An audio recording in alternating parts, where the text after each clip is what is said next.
Okay, so we have um, the wrong agenda up. Okay, sorry about that. Huh, okay. The first referral is 21066V, Town of Akron Town Board. It's local law number 4. It's a zoning amendment.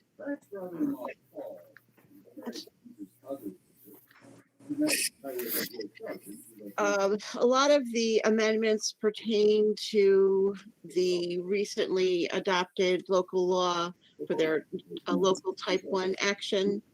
And I've pulled out all of the revisions and proposed amendments and additions, and I'll summarize probably some of them as I go along. They're updating the zoning to bring it into according to the comprehensive plan. And it was the zoning revisions that they're making were prepared by a zoning review committee with a consultant. So the first section for the table of uses, they're replacing private motorsports track course with a private motor vehicle track course. They're adding movie making and filming, which would be special use permit in all districts, and also clarifying the descriptions for gravel mining by size and replacing the existing. Under supplemental regulations, adding a new section pertaining to the type 1 actions that was referred last month. And it would be for applications for subdivision, site plan review, and special use permits, type 1 actions pursuant to seeker or the local list. The planning board has been authorized to require additional information for the the EAF in order to evaluate the proposal, and include a change in residential density not supported by existing infrastructure, new or expanded public infrastructure required, impacts to the community, increased demand for community services, capacity of existing roads would be diminished, and new or upgraded electric supplies required. The planning board is also authorized to impose conditions to mitigate impacts. Continuing under supplemental regulations, individual standards for selected uses, some updates to the short-term rental provisions, primarily in the renewal section. They are changing the fee. It was in the existing code, it is $50, and now it would be a fee established by the town board. And it also requires that a list of all the components that were part of the original application are submitted for review. And if there are any changes, they have to identify what has been changed. And if no changes have been made, they also have to identify that. And with both, they have to submit a notarized affidavit attesting to these assertions that they have or have not made any changes. So the types of things that are included in that are a site plan, a floor plan, photos of exterior, paid receipt of their property taxes, a certification that the septic system is adequate, a certificate of insurance and proof that it's paid, and full contact info. For regulations for specific districts pertaining to the ridgeline and steep slope protection overlay district, they added that these standards are now mandatory for minor subdivisions as well as major. The existing code has they're required for mandatory and just recommended for minor, and also would be required for single family, 2-family, and accessory structures within the ridgeline district that require abbreviated site plan review. And also development within the town, especially with development within the town's agricultural district. They're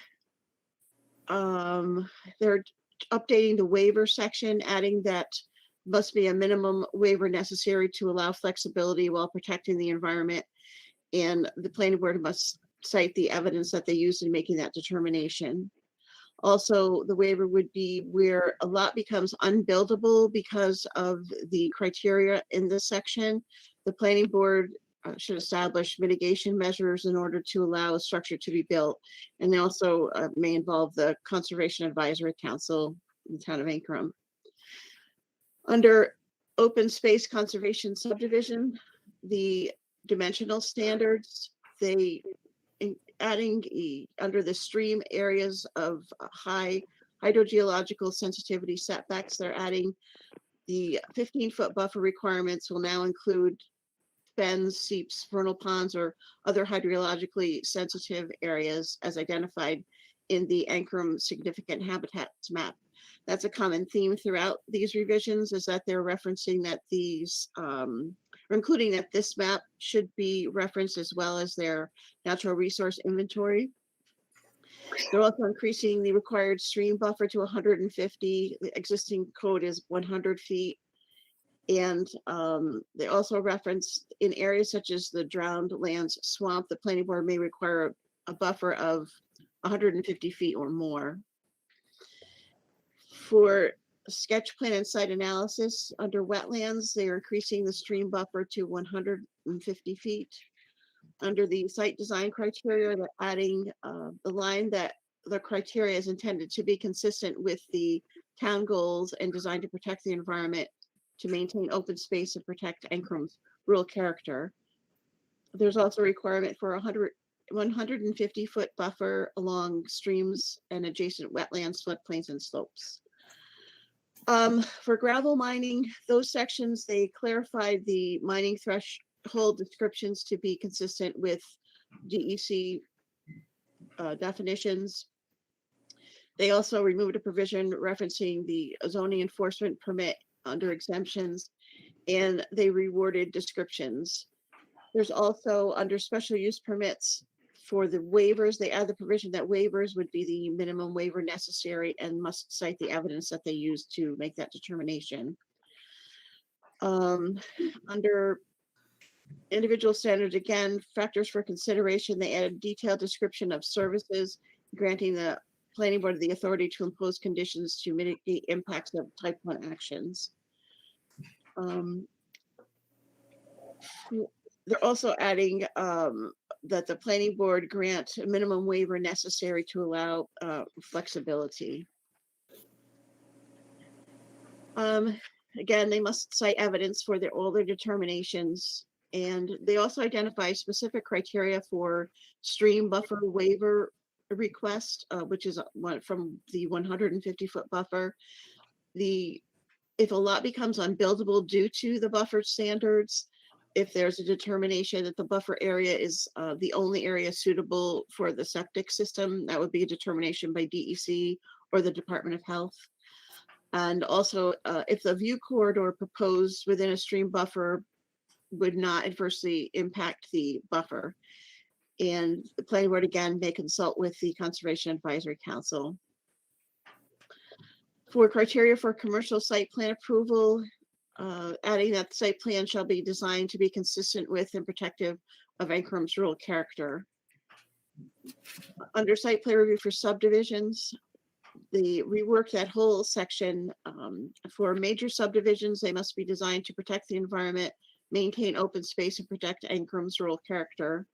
And for minor subdivisions, the additional criteria were added for siting, that they use the Ankrum Natural Resource Conservation Plan and Ankrum Significant Habitats Map in review and design, and that it must be compatible with site plan goals and objectives. And with respect to the building envelope, they created detailed provisions for the requirements and the design considerations, including significant natural habitats, conditions to avoid or mitigate, including that of pollution, water resources, sensitive areas, alteration of natural contours, rare, threatened, and endangered habitats, and significant habitats as identified by their Ankrum Habitats Map.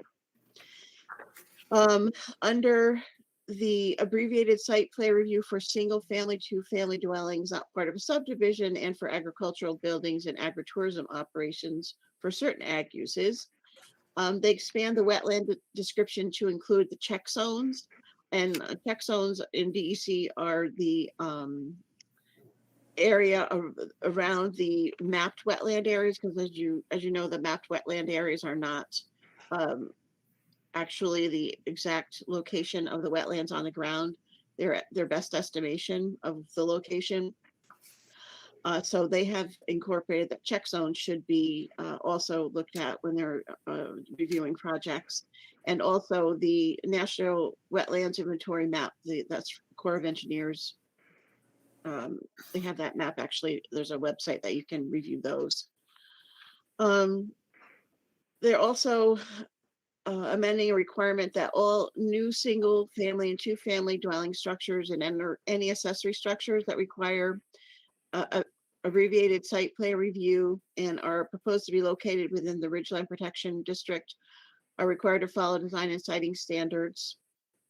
The existing provisions say that it's strongly encouraged, and now that's need to be a requirement. And then there's a extensive overhaul of the procedure section for making amendments. It changes the filing fee from $50 to amount to be determined by the town board. And it establishes the detailed requirements and procedures for zoning amendments in consideration of legal requirements, comprehensive plan, funding, and they also added some definitions and made amendments to some definitions. We didn't find any countywide impact from this, and we don't have any comments either. Okay. Make a motion, we accept staff's recommendation. Second. Was there any other questions or comments? If not, we'll go ahead and vote. So Ed made the motion, Steve seconded. All those in favor? Aye. Aye. Aye. All those opposed? Motion's carried.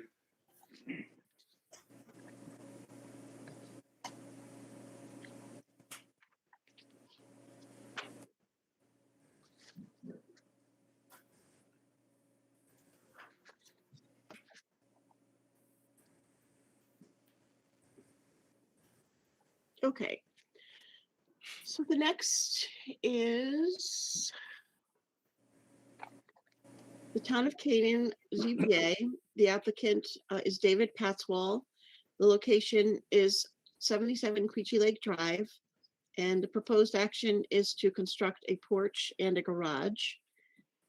Its issuance, its application for area variances. There are two area variances requested. One is for the screened-in porch, and the second is for the two-car garage. The porch would be on the front of the structure, and it would be approximately 7 by 16 feet, and the detached garage would be 20 by 24. The porch location would be 40 feet from the center line of the road, and the garage 58 feet from the road center line. Let's see if I can. Try to pull something over. Here we go.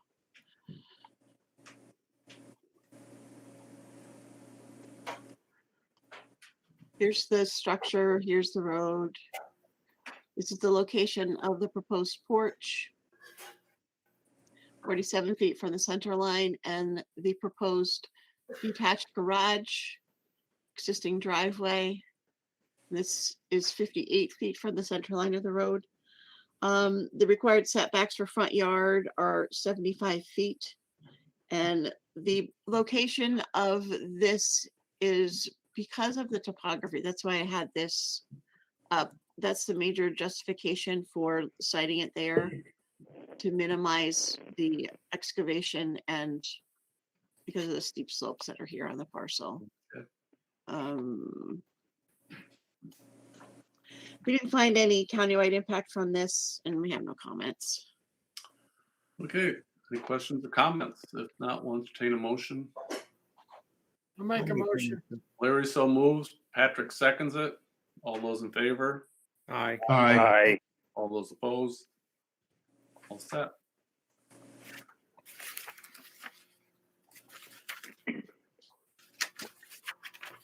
Okay, the next.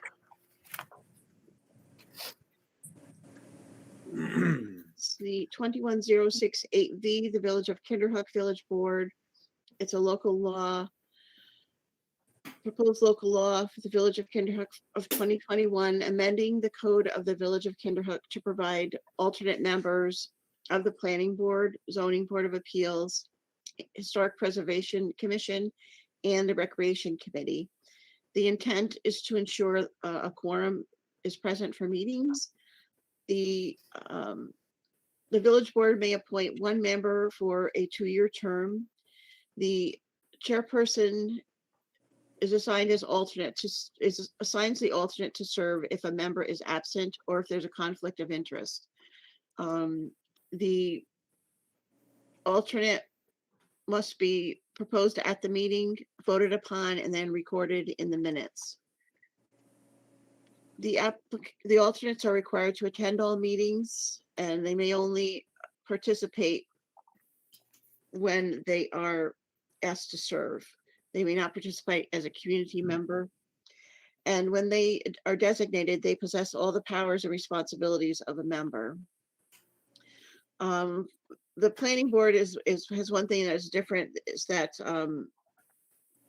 they may not participate, as I mentioned, as a community member. We didn't find any countywide impact on this, and we have no comments. How do they, you can't take away somebody's right to participate as a community member. Even if I'm on a board and I abstain, I still can weigh in on something as a community member once I step away from that responsibility. I think that should be brought to their attention, or at least be relooked at. Let's see how they have it worded. Let me pull that section up. Why would anybody want to be an alternate member? You have to attend everything. You got to be there, and then you have no say. Anytime at all.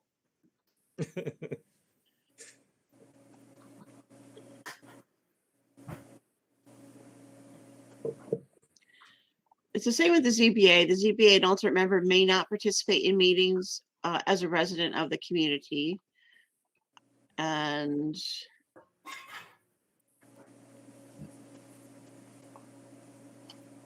that's the same for the planning board. Right, I'm trying that.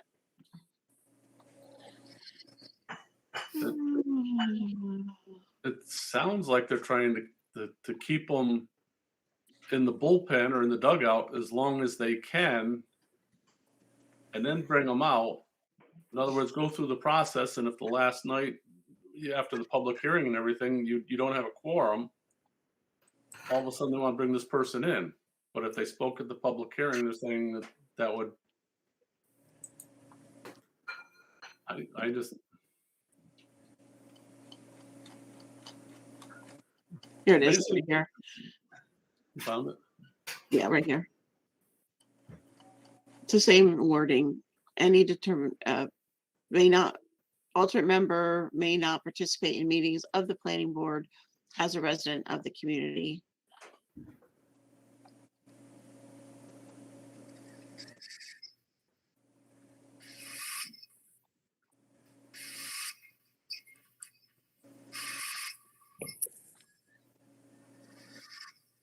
I don't know. I just think maybe we should add a comment. They may want to revisit the wording of that. I think I know what they're trying to say, but it's not clear. I think what they're trying to say, Tim, is they don't want one of these alternate members to predetermine their position on this in case they have to vote on it at the last minute. So they want them to remain neutral during the entire discussion. But if that person, say the project's going on next to his house or something, where they're involved and they would like to speak at the public hearing.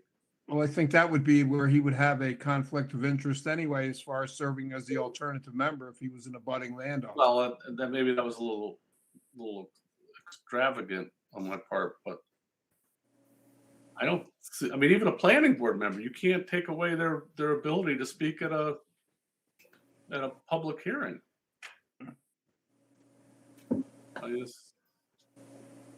I think it's worth a comment just to question, whether the, Yeah, just a lightweight one. I'm not looking Yeah. at I'm not looking at anybody's First Amendment rights or anything like that. I'll save that for next year. Any other questions or comments? What is the comment that you'd like Well, to just see? they may want to revisit the language of how the community involvement of alternate.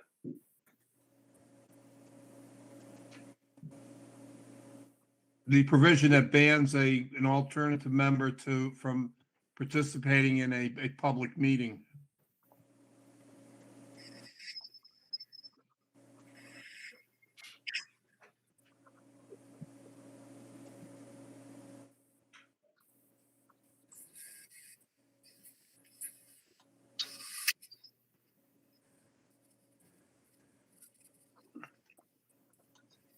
All set, Patrice? Yeah, Okay. yes. Okay. If Sorry. no other questions or comments, I'll make the motion for that. Somebody want to second it? I'll second it. Terry seconds it. All those in favor? Aye. Aye. All those opposed? Motion carried. We're good. Okay.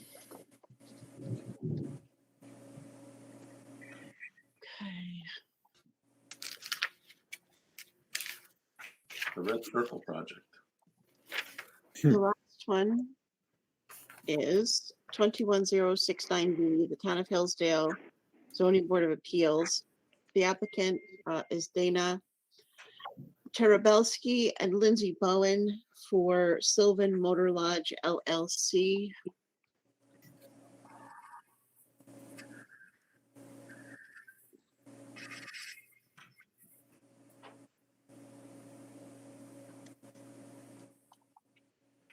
The location is 9350 Route 22.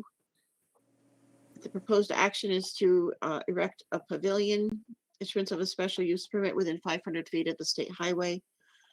The existing zoning is RU rural. The existing land use, it's a motel, been there for quite some time. Existing land use, commercial, surrounding residential, commercial. The parcel is 4.41 acres, and there are existing structures, and these tents would be proposed. The special use permit is to construct an outdoor covered pavilion for use by motel guests. And it's a tension tent.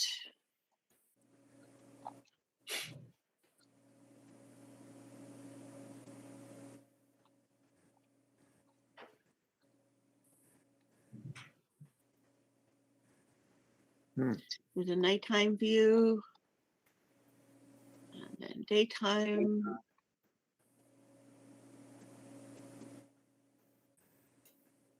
Elevation. Okay. Okay, so it would be either 48 by 68 or 72 by 72. Semi-permanent. They state that there's approximately a 15-year lifespan for these tents. The intended use is for guests to gather for various events hosted there, workshops, retreats, meetings, classes. And it also will require planning board review by the Hillsdale Planning Board. So you can find a countywide impact from this, just 2 comments noting that it does require site plan, also require site plan review. And the second suggests that they show the location if there's going to be any underground utilities or electric to the tent, where that would be shown, and that should be shown on the site plan. Okay. This is the site plan. They have this area with the hand drawn on figures. Yep. I mean, the only reason why I'm saying I could have this nighttime view with the lighting, maybe it's all operated off of some sort of battery or solar, I don't know, but if they intend to have power there, it'd be nice to see how it gets there. Okay. Very good. Any questions or comments? If not, entertain a motion. I'll Patrick, make a motion to approve staff's recommendation. Patrick so moves, Ed seconds it. All those in favor? Aye. Aye. All those opposed? Motion's carried. All set? That's Attention. it. Mhm.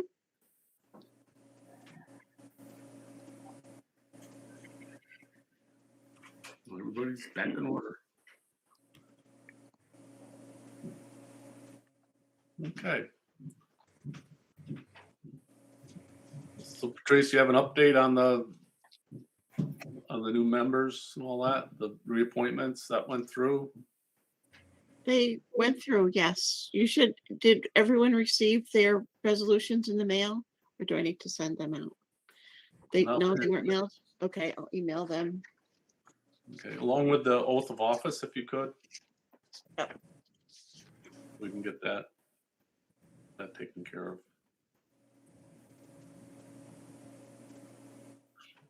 The other thing is that the Planning Federation we've got a new interim executive director, Judy Bressler's back helping us, and she's looking for ideas for some upcoming webinars that we're going to start doing. So if anybody has any ideas, anything you'd like that might be, of particular interest to you and your local community that might be of use to others, give the Planning Federation a call and I'll see what they can do about setting up something targeting your particular project. Because usually, Judy, we can find a presenter for most any subject, given all the planning firms and the resource of presenters that we have. There's always some expert on something out there. Just so you know. The other thing we need to do is the election of officers. We can do that.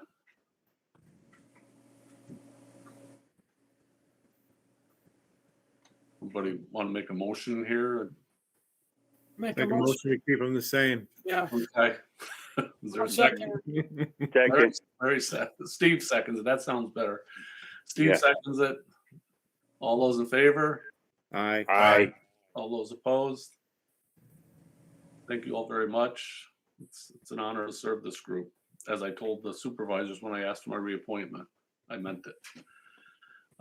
Anything else, Patrice, do we have to bring besides wishing these guys a Merry Christmas and Happy Holidays? You sure there wasn't anything else or coming up stuff? The other thing I have, I still can't print those forms.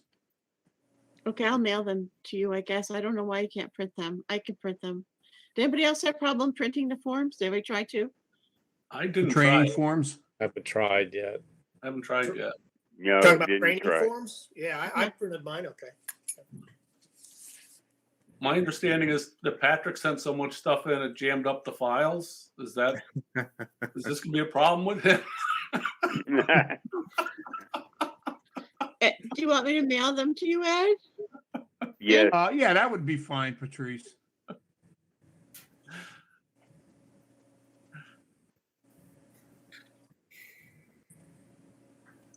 The enthusiasm of this group and participating in the training sessions is overwhelming. It's very good. I haven't seen anybody count in November count how many hours she got. To see if you got the four. You guys are really great about that. Makes it easy for me to keep up with it too. So, anything else? Anybody got anything else to bring before this board? I see McDonald's has opened up, Ed. Yeah, They're rather busy. The one night I was in Greenport there. I've seen them back all the way up to the traffic light trying to get through Yeah. the drive-in. So Yeah. What's the other stores that's gone in there besides the Aldi's? that's the only thing that they've announced so far. There's 2 other pads to place small retail stores, but they haven't told us what they're going to be yet. Yeah. Surprise. I have one more thing I forgot. Yep. I'm on a work group with for farmland protection, and it's with New York State Ag and Markets and DEC and NYSERDA, and counties are involved also. And the purpose of the work group, it was initiated by Ag and Markets, and the purpose of the work group is to give feedback and information related to the review and siting of large-scale industrial solar, and with respect to the impact on agriculture and farmland protection. So if there is anything that you feel strongly about or would like me to bring up while I'm participating, we had our first meeting a couple of weeks ago, and it was, introductory and things like that, but I don't expect we'll have a ton of meetings, but they've been really forthcoming about wanting to consider the impacts and how to amend the process or improve the process so that it minimizes or mitigates impacts to farmland in the state. And there are some counties that have a ton of solar projects being proposed. There was one county that had multiple large-scale facilities being proposed currently, in addition to smaller ones. So just bringing that up. So if there's anything points that you'd like me to bring forward, and be happy to do that on behalf of your towns or on behalf of the county planning board. How can we stop them from using prime ag land for solar? Well, the ag market is prohibited from the groups 1 through 4, those soils right now. So that's going to be included. So that's the first step. So they're looking for input from this group.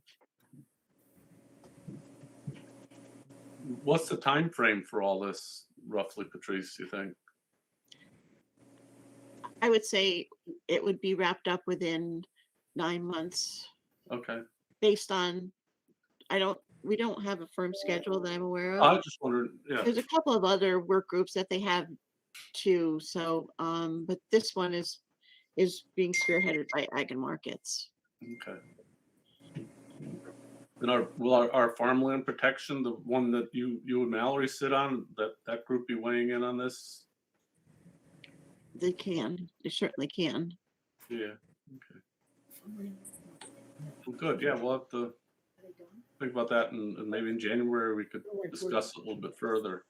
Just wait a minute. Put it on the agenda for January.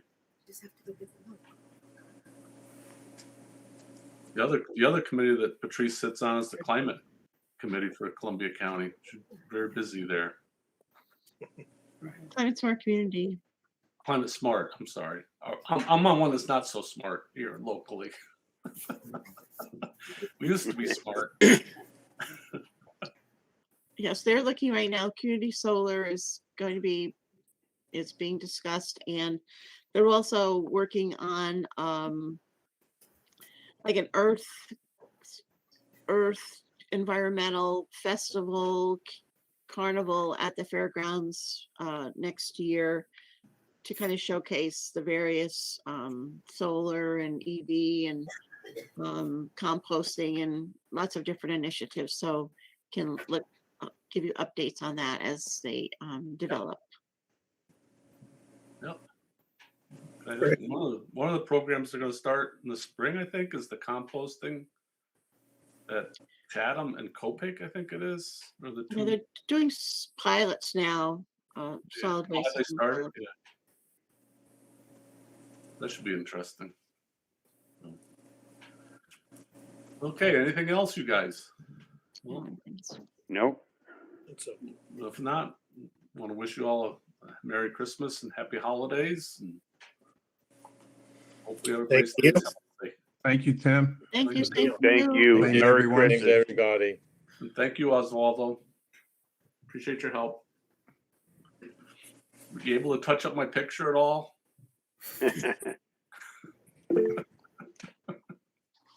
Okay. Good night, everybody.